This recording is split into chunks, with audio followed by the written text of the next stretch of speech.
Xin chào các bạn. Nhật Bản luôn là một trong những quốc gia khiến cho thế giới vừa ngưỡng mộ, vừa tò mò bởi những điều tưởng chừng chỉ tồn tại trong phim ảnh. Một đất nước hiện đại bậc nhất nhưng vẫn giữ chặt nét văn hóa truyền thống hàng trăm năm tuổi, nơi có công nghệ tiên tiến, robot, tàu siêu tốc nhưng cùng lúc lại tồn tại những quy tắc xã hội, các lễ hội kỳ lạ và nhiều phát minh độc đáo, khiến du khách sốc văn hóa ngay từ lần đầu đặt chân đến. Càng khám phá Nhật Bản, người ta càng nhận ra rằng đằng sau vẻ hào nhoáng của Tokyo hay nét thanh bình của Kyoto là vô số sự thật thú vị và đôi khi khó tin, phản ánh trọn vẹn cá tính dân tộc của nước này. Đó là tính kỷ luật, sáng tạo, khác biệt và có phần lập dị. Trong video hôm nay, hãy tiếp tục cùng chúng mình khám phá thêm những điều kỳ lạ của Nhật Bản nha.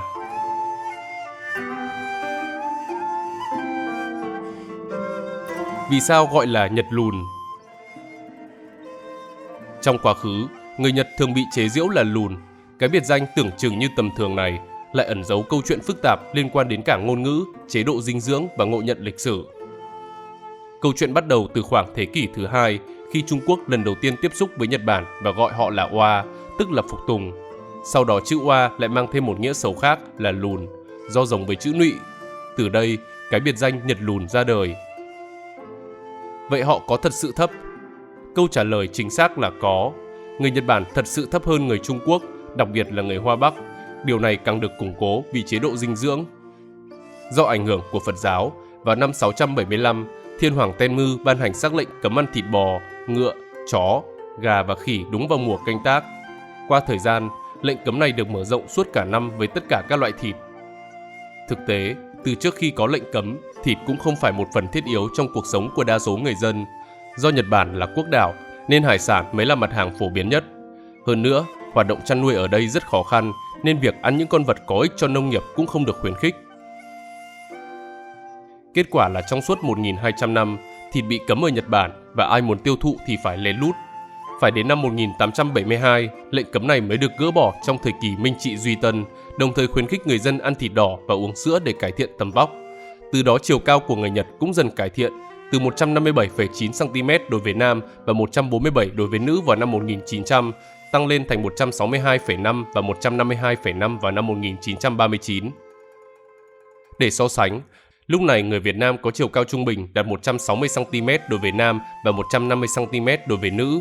Tuy nhiên trong Thế chiến thứ hai, đa số binh lính Nhật Bản qua Đông Dương là lính hạng kém với chiều cao chỉ từ 150 cm trở xuống, từ đó tạo nên định kiến người Nhật lùn, dù thực tế lại khác xa. Sau Thế chiến thứ hai, chiều cao của người Nhật lại một lần nữa tụt giảm do thiếu dinh dưỡng, cụ thể là xuống còn 160,6 cm đối với nam và 152,1 cm đối với nữ. Trong bối cảnh đó, chính phủ Nhật Bản đã quyết định khuyến khích người dân áp dụng chế độ dinh dưỡng của phương Tây, thay đổi khẩu phần ăn theo hướng bổ sung nhiều protein động vật, đặc biệt là tăng cường uống sữa. Kết quả là vào năm 2024, nam giới cao 170,8 cm và nữ giới cao 158 cm, tức là lần lượt tăng 12,9 cm và 11 cm trong vòng 124 năm.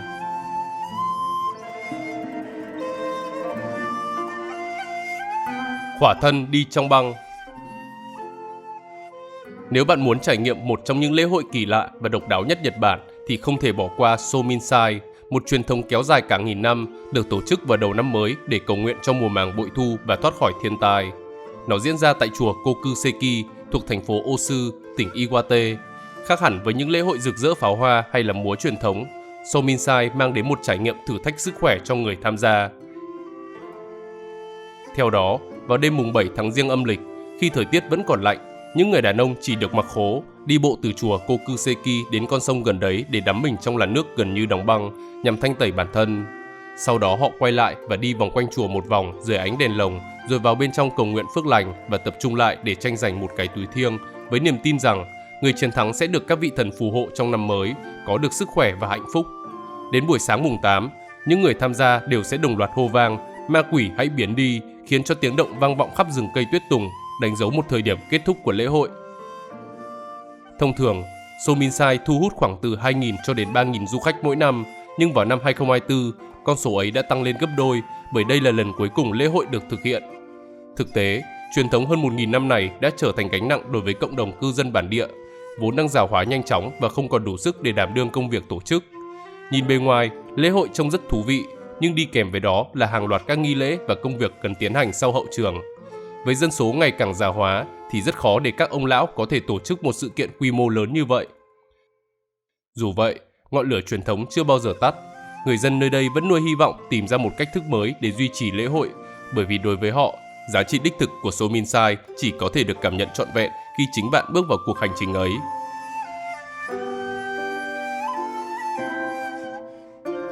Vì sao không có thùng rác công cộng?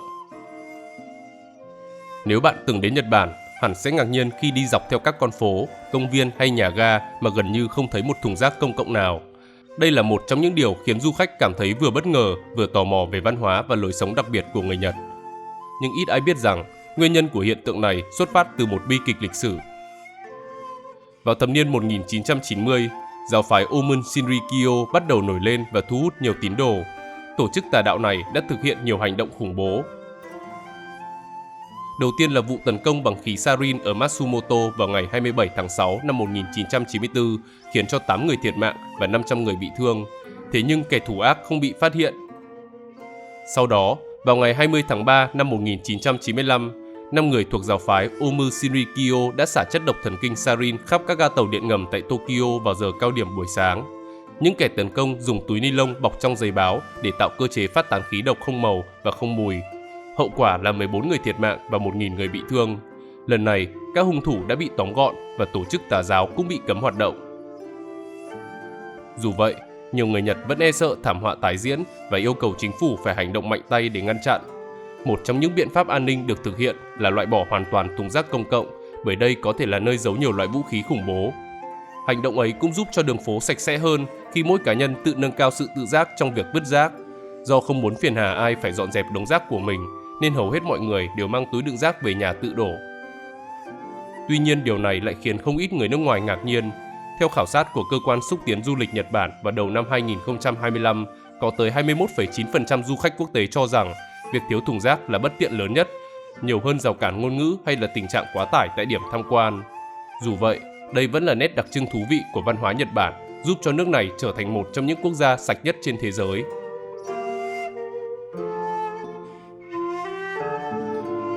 Những người đột nhiên bốc hơi.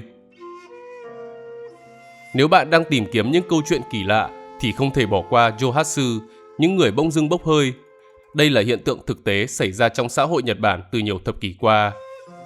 Người Johatsu thường là những người đang gặp áp lực kinh tế, nợ nần chồng chất, mâu thuẫn gia đình hoặc căng thẳng trong công việc. Và một ngày nọ, họ rời bỏ tất cả mà không một lời giải thích, biến mất hoàn toàn khỏi cuộc sống hiện tại. Điều kỳ lạ là trong một xã hội nổi tiếng kỷ luật, trật tự và tôn trọng pháp luật, vẫn có tới 80.000 người bốc hơi mỗi năm và được ngầm hiểu như một cách để bắt đầu lại từ đầu. Một người có thể trở thành Johatsu vì nhiều lý do, bao gồm trầm cảm, nghiện ngập, quan hệ tình dục không đúng mực và mong muốn được cô lập.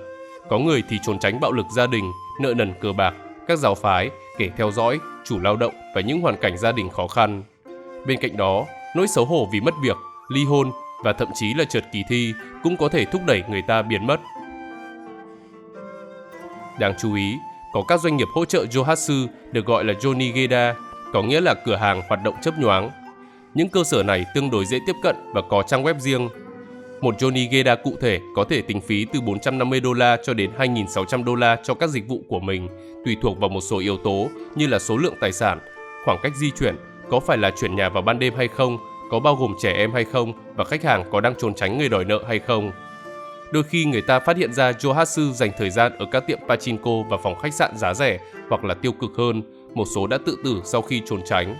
Đặc biệt, Sanya ở Tokyo và Kamagasaki ở Osaka được cho là nơi ẩn náu của nhiều Johatsu. Đây là các khu ổ chuột nên có thể sinh sống mà không cần giấy tờ tùy thân, cũng như có các công việc lao động thời vụ để kiếm tiền. Ngoài ra cũng có những người tham gia Yakuza và trở thành xã hội đen. Nhìn chung, hiện tượng Johatsu có nhiều lý do sâu xa, mà phần lớn là bởi Nhật Bản là quốc gia nổi tiếng với văn hóa làm việc quá sức, áp lực xã hội cực kỳ cao cùng với văn hóa gia đình khắt khe và kỳ vọng thành tích. Khi một người cảm thấy thất bại trong công việc, không thể trả nợ được hoặc là không còn chỗ đứng trong xã hội, họ thường chọn biến mất để tránh xấu hổ cho bản thân và giữ thể diện cho gia đình.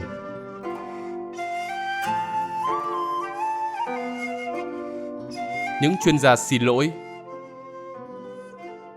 Nếu bạn từng nghĩ xin lỗi chỉ là một phép lịch sự cơ bản, thì ở Nhật Bản, Nó đã được nâng lên trở thành một nghệ thuật chuyên nghiệp, thậm chí đến mức có hẳn ngành công nghiệp xin lỗi thuê.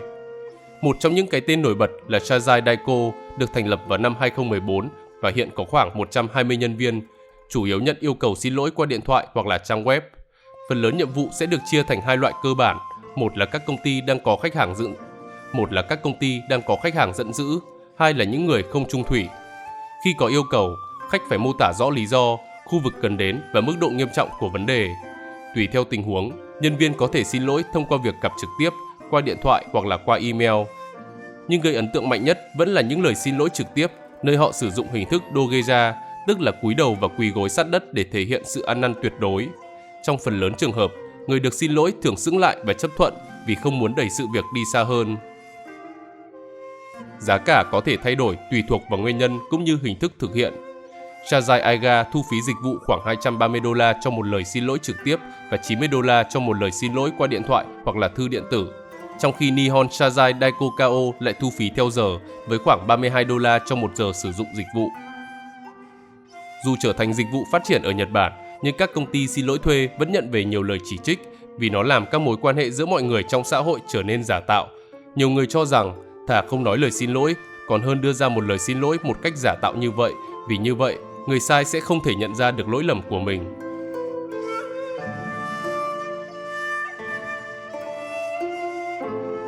Ăn KFC vào đêm Giáng sinh. Nếu bạn từng nghĩ Giáng sinh ở Nhật Bản sẽ tràn ngập cây thông, tuần lộc và ông già Noel, thì một trong những truyền thống kỳ lạ và nổi tiếng nhất có lẽ là ăn gà KFC.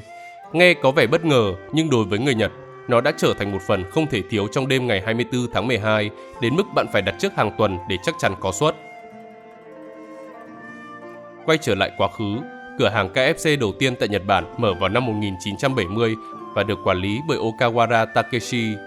Ông này đã nảy sinh ý tưởng bán gà vào dịp Giáng sinh do nghe nhiều người nước ngoài than phiền về việc không được ăn gà Tây trong ngày đặc biệt này.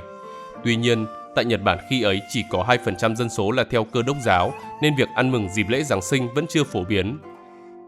Thế nhưng, điều này cũng có nghĩa là có rất ít các dịch vụ liên quan đến ngày lễ cho người theo đạo. Thế là Takeshi hóa trang thành ông già Noel cùng với xô gà rán thơm ngon mang đến chúc mừng lũ trẻ trong một trường học Cơ đốc giáo. Nhiều ngôi trường khác cũng tìm đến KFC để tổ chức một buổi tiệc tương tự vì những đứa trẻ rất thích món gà rán dù chúng không theo đạo. Cứ như thế, việc kinh doanh ngày càng thuận lợi và đến mùa đông năm 1973 đã có tới 100 cửa hàng lớn nhỏ mọc lên trên khắp đất nước Nhật Bản. Đến năm 1974, KFC Nhật Bản khởi xướng chiến dịch quảng cáo mang tên Kentucky for Christmas. Nó đã lan tỏa hình ảnh các gia đình hạnh phúc quây quần bên thùng gà rán, nhưng đó không chỉ đơn giản là bán ức và đùi gà, mà là chiếc hộp đặc biệt dành cho bữa ăn gia đình gồm gà, bánh và rượu. Hiện nay, mỗi năm có khoảng 3,6 triệu gia đình ở Nhật Bản ăn gà rán KFC trong dịp Giáng sinh. Có thể nói, món ăn này đã gắn liền với sự đoàn tụ gia đình trong những ngày cuối năm.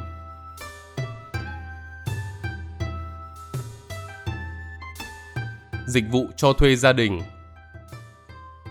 Ở Nhật Bản, nơi con người luôn giữ vẻ ngoài bình ổn dù bên trong có thể cô đơn đến mức nghẹt thở, một hình thức kinh doanh kỳ lạ nhưng lại cực kỳ đắt khách ra đời, đó là dịch vụ cho thuê gia đình. Thay vì tìm người yêu, kết hôn hay xây dựng một tổ ấm thật sự, nhiều người Nhật chọn cách vay mượn hạnh phúc bằng tiền. Họ thuê vợ, chồng, con cái, thậm chí là cả cha mẹ để lấp vào chỗ trống cảm xúc hoặc để đối phó với áp lực xã hội. Đặc biệt, giá thuê cũng không hề rẻ, khoảng $200 một ngày cho mỗi người. Đối với một số người, đây là cách để thoát khỏi cảm giác bị cô đơn và sự đánh giá của đồng nghiệp. Đáng nói hơn, nó không chỉ được phục vụ với mục đích tình cảm, mà còn được dùng để làm đẹp hình ảnh, như là thuê vợ sinh để khoe với công ty hay là thuê chồng lý tưởng để đi họp phụ huynh. Thậm chí có người thuê nhóm người nhà ăn cưới với mức giá lên tới $45.000. Với chi phí trên, cả cô dâu, chú rể hay người nhà hai họ đều có thể là diễn viên đóng thế. Phụ rể và phụ dâu còn chuyên nghiệp hơn khi có khả năng phát biểu trước đám đông, không ít lần làm nhiều khách tham dự phải rưng rưng nước mắt. Hiện nay, dịch vụ cho thuê gia đình được vận hành quy củ như một công ty điện ảnh. Tất cả thành viên đều phải được học kịch bản, tính cách, lịch sử gia đình và phải giữ vai tròn trịa trong mọi hoàn cảnh, đôi khi còn phải duy trì vai diễn suốt nhiều năm. Dù gây ra tranh cãi, nhưng dịch vụ này vẫn phát triển rầm rộ vì nó chạm vào đúng vấn đề lớn nhất của xã hội Nhật Bản, đó là nỗi cô đơn và áp lực phải hoàn hảo. Người Nhật không muốn bị đánh giá là thất bại trong hôn nhân, gia đình hoặc là tình cảm, nên họ chọn phương án tạo dựng một gia đình hoàn hảo trong vài giờ. Nhiều chuyên gia xã hội cho rằng ngành này tồn tại như một chiếc băng dán tạm thời cho những tâm hồn đang vỡ vụn, vì nó chỉ giúp họ trốn khỏi sự thật, chứ không chữa lành được sự cô đơn của chính mình.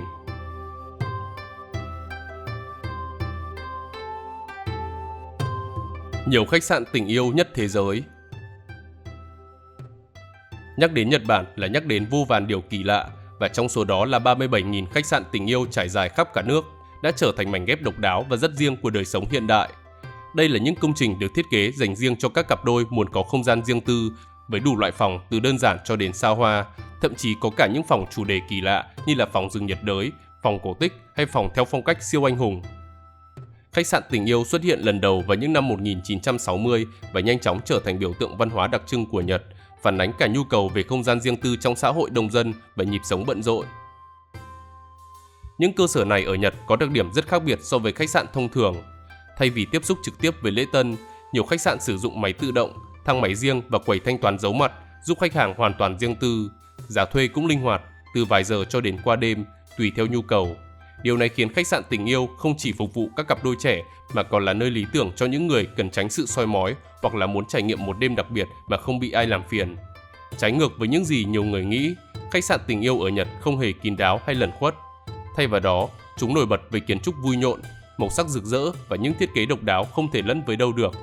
Từ cá voi, UFO, lâu đài châu Âu cho tới cung điện kiểu Ả Rập với mái vòm hình củ hành đặc trưng.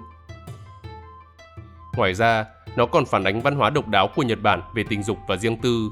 Trong khi nhiều quốc gia coi chuyện tình dục là đề tài nhạy cảm, thì ở Nhật, chủ đề ấy lại được tổ chức và quản lý một cách chuyên nghiệp, tôn trọng khách hàng, đồng thời giữ vệ sinh và an toàn tuyệt đối. Một số khách sạn còn cung cấp trang phục cosplay, dụng cụ giải trí hoặc là phòng tắm jacuzzi, biến mỗi lần đến đây trở thành trải nghiệm vừa kỳ lạ vừa thú vị.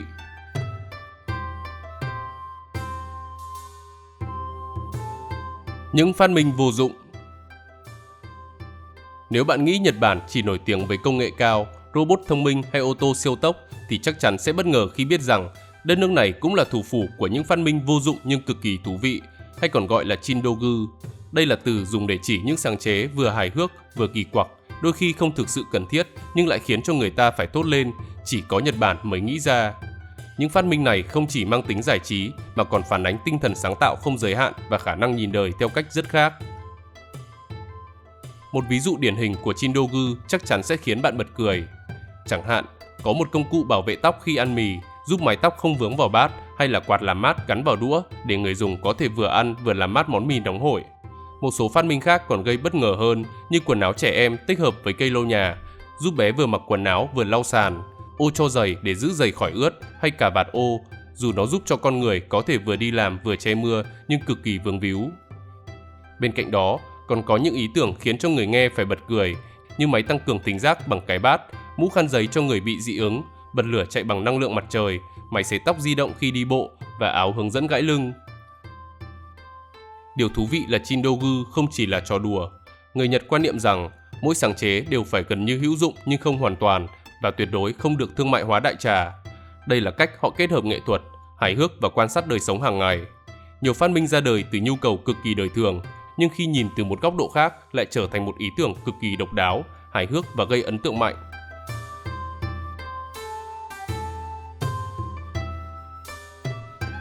Cà phê ngủ chung nam nữ. Nhật Bản vốn nổi tiếng với những ý tưởng độc đáo và một trong số đó chính là Soi Neda, hay còn gọi là cà phê ngủ chung. Đây là loại hình quán cà phê khá đặc biệt, nơi khách hàng có thể trả tiền để ngủ cạnh một người khác nhưng không có quan hệ tình dục, chỉ đơn giản là cùng nhau ngủ, tạo cảm giác gần gũi và an toàn. Dịch vụ này ra đời để phục vụ những người cảm thấy cô đơn, áp lực hay thiếu ngủ, đồng thời muốn trải nghiệm cảm giác được an ủi, chạm vào sự ấm áp của con người khác trong một môi trường an toàn và kiểm soát. Khách hàng khi đến Soi Neya sẽ được lựa chọn người ngủ cạnh, thường là nhân viên quán hoặc là người mẫu chuyên nghiệp, và sau đó cùng nhau nghỉ ngơi trong không gian riêng tư, có rèm ngăn và giường hoặc là ghế dài thoải mái. Khách hàng có thể lựa chọn thời gian ngủ cho mình từ 20 phút cho đến 10 tiếng hoặc trọn vẹn một đêm. Giá khởi điểm cho dịch vụ này là $40 và giá cao nhất là $400.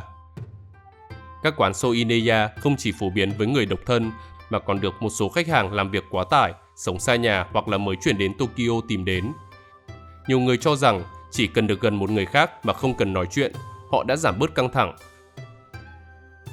Ngoài ra một số quán còn có thêm dịch vụ như là massage nhẹ, nhạc êm, ánh sáng dịu để tạo không gian thư giãn tối đa, giúp cho khách chìm vào giấc ngủ sâu hơn.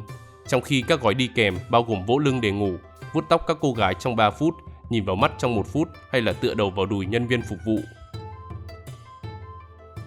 Tuy nhiên, loại hình này cũng gây tranh cãi.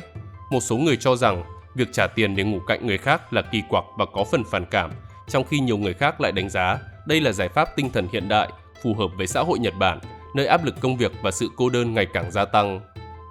Dù thế nào, Soineya vẫn là một minh chứng thú vị cho sự sáng tạo của người Nhật, nơi nhu cầu tinh thần được quan tâm ngang hàng với nhu cầu vật chất và nó mở ra một góc nhìn hoàn toàn mới về cách con người tìm kiếm sự gần gũi trong đời sống đô thị hiện đại.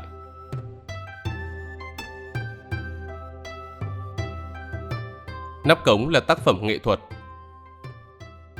Nhiều du khách đến Nhật Bản đã phải ngạc nhiên khi phát hiện những tác phẩm nghệ thuật đang nằm dưới chân. Ở nhiều thành phố của nước này, từ Tokyo, Osaka cho đến Kyoto, nắp cống không đơn thuần là tấm kim loại che cho hệ thống thoát nước mà còn được trang trí tỉ mỉ với đủ loại hình ảnh, hoa văn và màu sắc sống động.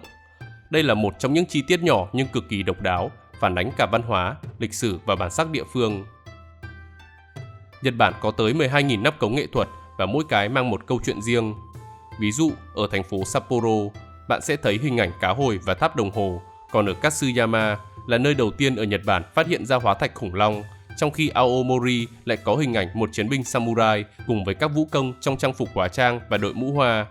Một số nơi còn in hình động vật, nhân vật anime hay các biểu tượng hiện đại khiến cho bất kỳ ai nhìn vào cũng phải dừng lại để ngắm nghía. Không chỉ có chức năng thực tiễn, những nắp cống này còn là cách người Nhật nâng tầm đời sống hàng ngày, biến những chi tiết tưởng chừng nhàm chán trở thành những trải nghiệm thị giác thú vị. Hiện tượng ấy xuất phát từ tinh thần mở rộng nghệ thuật đến mọi ngóc ngách trong cuộc sống, một giá trị văn hóa mà người Nhật cực kỳ coi trọng. Người dân nước này tin rằng mỗi chi tiết trong thành phố đều có thể mang lại niềm vui và sự hứng thú, từ đó góp phần tạo nên không gian sáng tạo và tinh tế. Du khách khi đi bộ trên đường phố Nhật Bản thường bất ngờ khi phát hiện những nắp cống đầy màu sắc, đôi khi còn dừng lại để chụp hình. Vì vậy, nếu bạn đến Nhật Bản thì đừng quên nhìn xuống dưới chân mình, bởi những nắp cống tưởng chừng đơn giản ấy lại là một bằng chứng sống động về sự sáng tạo, tinh tế và tình yêu nghệ thuật của người Nhật, khiến cho mọi chuyến đi trở nên thú vị và đáng nhớ hơn bao giờ hết.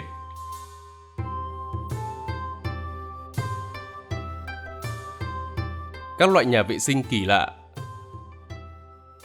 Nếu bạn nghĩ nhà vệ sinh chỉ là nơi đơn giản để giải quyết nhu cầu sinh lý, thì Nhật Bản sẽ khiến bạn thay đổi hoàn toàn cách nhìn. Ở đất nước này, toilet không chỉ sạch sẽ mà còn sáng tạo đến mức kỳ lạ, trở thành một phần của văn hóa và công nghệ. Nhật Bản nổi tiếng với những nhà vệ sinh thông minh, nơi mà chỉ cần một nút bấm, bạn có thể trải nghiệm đủ loại tiện ích, từ vòi xịt rửa tự động, ghế sưởi ấm, nhạc nền êm dịu cho đến chức năng khử mùi và sấy khô. Nhưng nếu nghĩ thế là hết, thì những nhà vệ sinh kỳ lạ nhất còn khiến cho du khách phải bật cười hoặc là thốt lên kinh ngạc. Một trong những kiểu toilet nổi tiếng là ghế có cảm biến chuyển động, tự động nâng nắp khi bạn đến gần và hạ xuống khi rời đi. Ở một số nơi còn có toilet với nút bấm âm thanh giúp cho bạn che giấu tiếng động, đảm bảo sự riêng tư tuyệt đối. Nghe thì có vẻ vui nhộn nhưng lại cực kỳ phù hợp với văn hóa tôn trọng người khác của Nhật. Ngoài ra, còn có toilet tỏa ra mùi nước hoa, tự động điều chỉnh chiều cao có chỗ ngồi, phát nhạc hoặc là đèn LED đổi màu. Thậm chí nhiều nơi còn được thiết kế như phòng tắm mini với họa tiết sinh động, nút chơi nhạc và màn hình hiển thị thông tin thời tiết. Không chỉ ở các ga tàu hay là trung tâm thương mại, một số nhà vệ sinh còn trở thành điểm tham quan, nơi du khách chụp hình và trải nghiệm sự kỳ lạ, như toilet dát vàng 18 carat, toilet với đầy phụ tùng xe Toyota, toilet giữa khu vườn đầy cây xanh, toilet được bao quanh bởi 3 bể cá và toilet phong cách khu trượt tuyết. Điều này phản ánh một phần văn hóa Nhật Bản, tối ưu hóa mọi chi tiết trong cuộc sống, biến những thứ tưởng chừng bình thường trở thành trải nghiệm tiện nghi và thú vị. Từ trẻ em, người già đến khách du lịch, ai cũng có thể ngạc nhiên trước mức độ sáng tạo và tinh vi của thứ mà ai cũng nghĩ là tầm thường. Và trên đây là những sự thật thú vị về Nhật Bản. Nếu muốn chúng mình làm về đề tài nào, các bạn hãy để lại bình luận ở bên dưới nha. Xin chào và hẹn gặp lại các bạn trong những video tiếp theo.